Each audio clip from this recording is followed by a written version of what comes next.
आज हम पढ़ेंगे comparison intermediate value theorem, extreme value theorem, Rolle's theorem और मीन वैल्यू थ्योरम के बीच में। ठीक है। सबसे पहला है कंडीशंस क्या है। क्लोज्ड इंटरवल होना चाहिए। क्लोज इंटरवल सभी में रिक्वायर्ड है कि हाँ आईवीटी में भी रिक्वायर्ड है, ईवीटी में भी रिक्वायर्ड है, रोलेज में भी और एमबीटी में भी रिक्वायर्ड है। लेकिन आईवीटी और एमबीटी के अंदर अगर क्लोज्ड इंटरवल नहीं है, ओपन इंटरवल है, तो भी एप्लीकेबल होगा। तो ये इसका थोड़ा ध्यान रखना।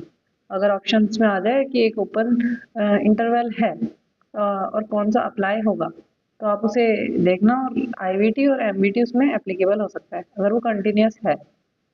और एमबीटी कब, जब वो डिफरेंशिएबल है ओपन इंटरवल में। ठीक है। नेक्स्ट है कंटिन्यूटी रिक्वायर्ड। अब कंटिन्यूटी तो सबके अंदर रिक्वायर्ड है, ये एक ऐसी केस है, ये कंडीशन है।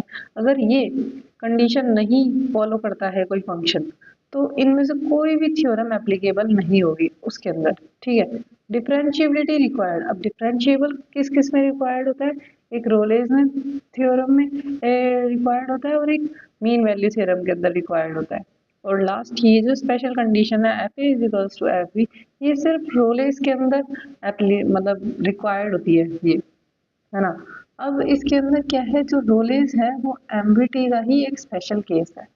कंक्लूजन क्या कहता है कि आईवीटी और ईवीटी के अंदर क्लोज इंटरवल और कंटिन्यूटी होनी चाहिए, रोलेज के अंदर क्लोज इंटरवल कंटिन्यूस और डिफरेंशिएबल होना चाहिए और ये वाली कंडीशन फॉलो होनी चाहिए। और एमबीटी के अंदर क्लोज इंटरवल कंटिन्यूस और डिफरेंशिएबल होना चाहिए।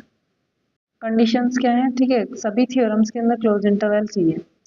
कंटिन्यूटी इस क्लोज इंटरवल के अंदर होनी चाहिए, ये दो कंडीशन रिक्वायर्ड है। डिफरेंशिएबल होना चाहिए रोलेज में, एमबीटी में। ठीक है, डिफरेंट ओनली। और ये रोलेज की कंडीशन है। ठीक है। ईवीटी क्या देता है, ईवीटी देता है एब्सोल्यूट मैक्सिमा या मिनिमा। आईवीटी क्या देता है, इंटरमीडिएट वैल्यूज देता है। रोलेज क्या देता है, एक एफ डैश सी की वैल्यू जीरो, मतलब differentiation of function C is zero. MVT क्या देता है, MVT basically average slope is equal to instantaneous slope के बारे में बोलता है। Relationship Rolle's is a subset of mean value theorem. If F A is equals to F B, तो MVT तो एप्लीकेबल होगा ही होगा, उसके साथ में अगर F dash C is equals to zero आ जाता है तो रोलेज भी एप्लीकेबल होगा। तो ये थी कंपैरिजन इन चारों थ्योरम्स के बीच में।